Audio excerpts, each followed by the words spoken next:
Solve the equation by any method.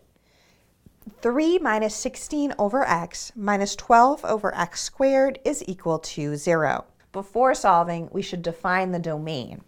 The domain of the equation is the set of x such that x is a real number and x is not equal to 0, because 0 would make two of the rational expressions in the equation undefined. Now we're ready to solve. To do that, we'll multiply both sides of the equation by the least common denominator, x squared, in order to clear the fractions.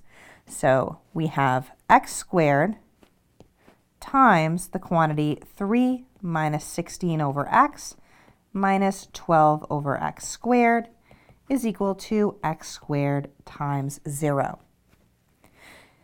Distributing on the left side, we have 3x squared minus 16x minus 12 is equal to 0.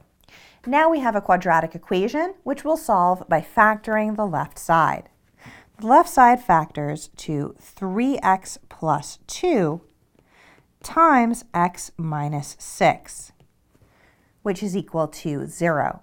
By the zero factor property, we know that 3x plus 2 is equal to 0, or x minus 6 is equal to 0, which tells us that x is equal to negative 2/3, or x is equal to 6.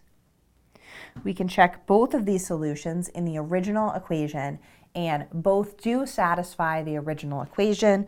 Neither is 0, so both are in the domain of our equation, and therefore the solution set is the set containing negative 2/3 and 6.